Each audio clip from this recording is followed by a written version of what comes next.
उधर सुधा को बैठे बैठे अब खींच होने लगी थी, पर सिवाय इंतजार के अब वो कुछ कर नहीं सकती थी। 1 घंटे के बाद भी जब ना तो विक्रम और प्रीति नीचे उतर कर आए थे और ना ही लिफ्ट ठीक हुई थी, तो वो भी रिसेप्शन में लड़ने के लिए आ गई। तभी किसी ने अपने मोबाइल में कुछ पिक्चर देखे, फिर सबको दिखाने लगा।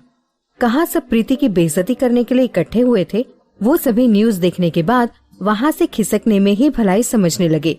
धीरे धीरे सभी जाने लगे और वहीं सुधा को कुछ समझ नहीं आ रहा था कि ये सब क्यों जा रहे हैं। जब किसी ने उसे न्यूज दिखाई तो उसके तो पैरों के नीचे से जमीन ही खिसक गई थी। पुणे में तेज का चेकअप शुरू हो गया था। राजवीर सुबह से ही डॉक्टर को कांटेक्ट करने में लगा था। अरुण भी अपने स्तर पर कोशिश कर रहा था। सभी खुश थे तेज के मिलने से। शिल्पा भी आ गई थी।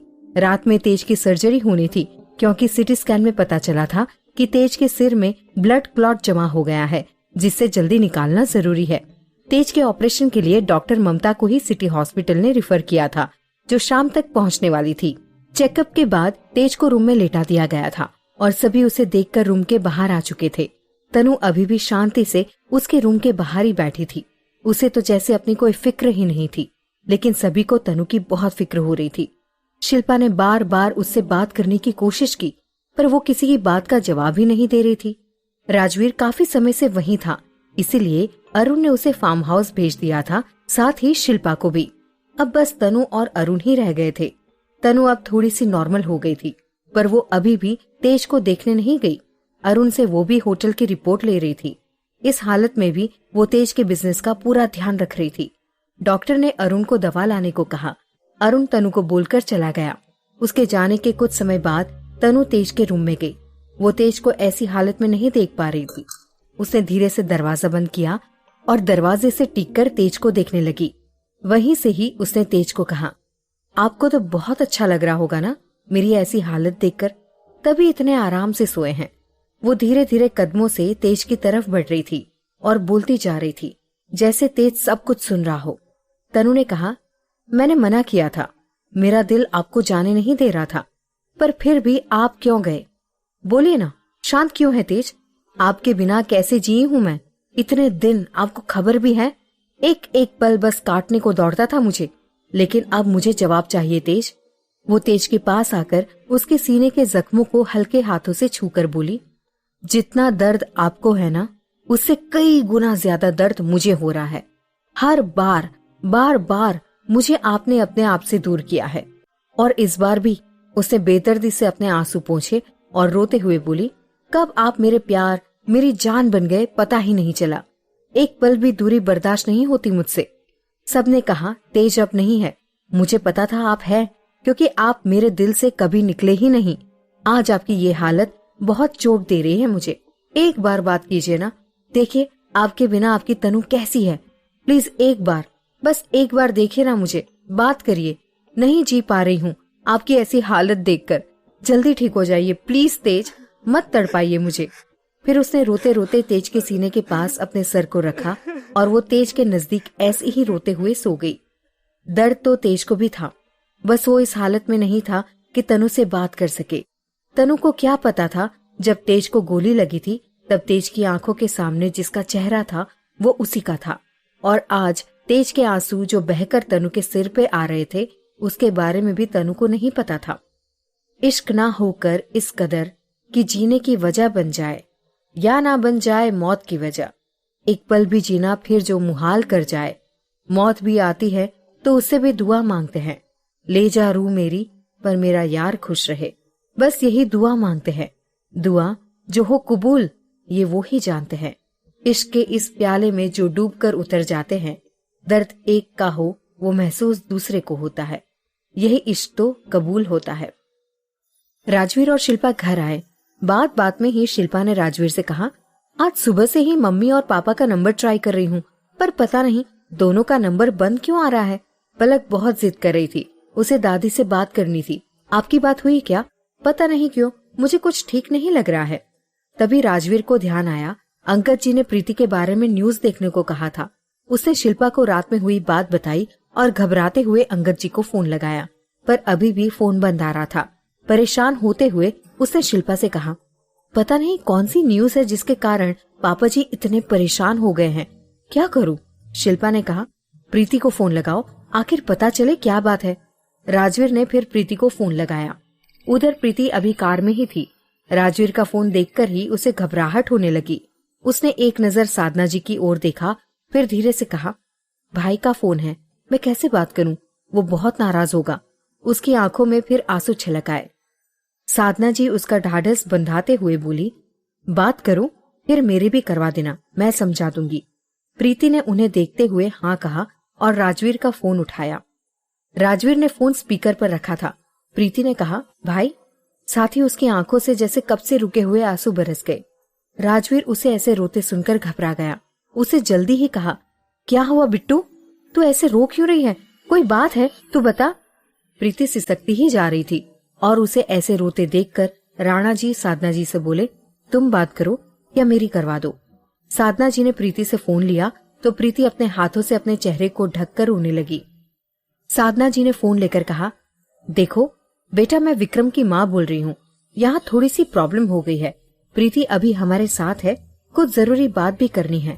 क्या आप सभी यहाँ हमारे घर आ सकते हैं? उन्हें ऐसे बोलते देखकर राजवीर और शिल्पा एक दूसरे की शक्ल देखने लगे।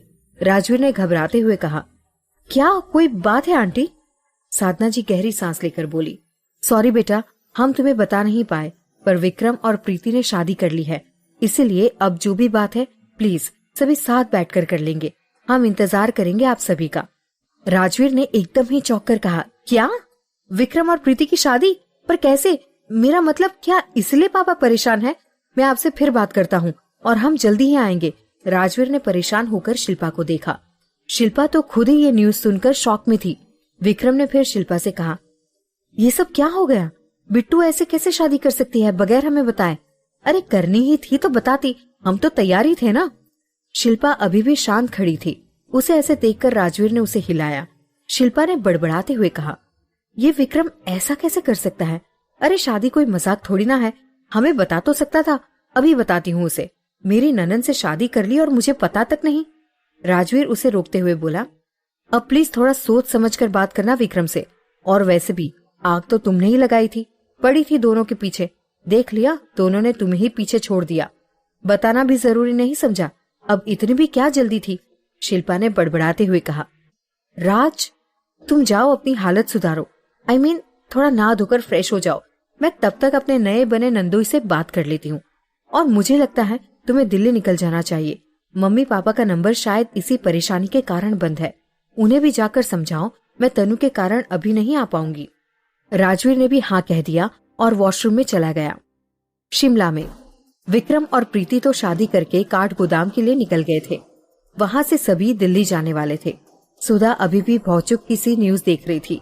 शिमला के मिनिस्टर के इकलौते सुपुत्र विक्रम ने की शादी। साथ ही विक्रम और प्रीति के फोटोज ही दिखाए जा रहे थे। सुधा ने गुस्से में अपनी मुट्ठी भींची और मन में कहा, मैं सुबह से यहाँ विक्रम का इंतजार कर रही हूँ और उसे वहाँ शादी भी कर ली। छोड़ूंगी नहीं किसी को भी। मैं यहाँ हूँ और मुझे किसी ने भी बताना जरूरी नहीं समझा। अरे लड़की हूँ, कम से कम साथ तो ले जाना था। सुधा ने अपने साथ आए बाकी बचे रिपोर्टर्स को घर जाने को कहा और गुस्से में अपने रूम में चली गई। रूम में जाकर उसने अपना सामान पैक किया और अपने मन में कहा, पहले उस तेज ने मेरा इंतजार नहीं किया। कितने डिंगे हाँकता था अपने प्यार की। बस 2 साल की तो बात थी, रुक नहीं सकता था। उसने भी शादी कर ली, वो भी पता नहीं किस बहनजी टाइप लड़की से। और ये एक है, इसके साथ तो सब कुछ सेट था। अंकल आंटी भी रेडी थे, पर पता नहीं कहाँ से ये प्रीति टपक गई। मुझे पहले ही शक था, ये कुछ ना कुछ तो करने वाली है। पर अफसोस कि ये सब कुछ मेरे ही साथ हो गया, नहीं तो आज विक्रम मेरा होता। पर कोई नहीं, शादी तो कर ली है, पर उसे ये लोग निभा नहीं पाएंगे। मैं इन्हें एक कभी होने ही नहीं दूंगी। फिर उसने भी अपना जल्दी जल्दी सामान समेटा और कैब बुलाकर वो भी काठ गोदाम की ओर निकल गई।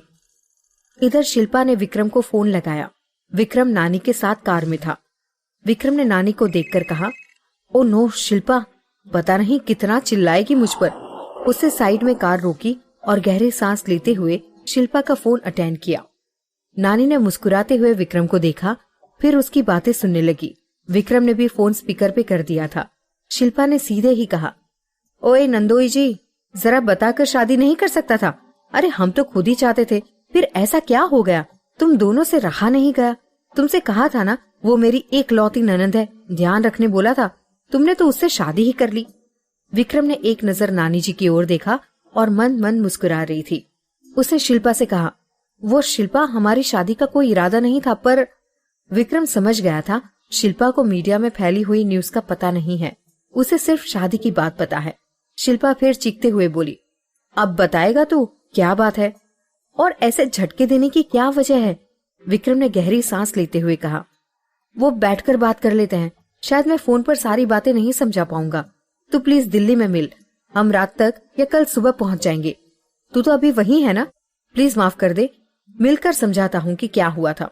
शिल्पा को जब ध्यान आया कि वो वहां नहीं है तो उसने विक्रम से कहा, मैं दिल्ली में नहीं हूँ, मैं तनु के साथ यहाँ खंडाला में हूँ।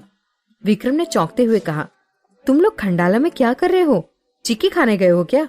शिल्पा ने उदास होते हुए कहा, नहीं, वो तेज भाई का एक्सीडेंट हो गया था तो हम सभी यही हैं।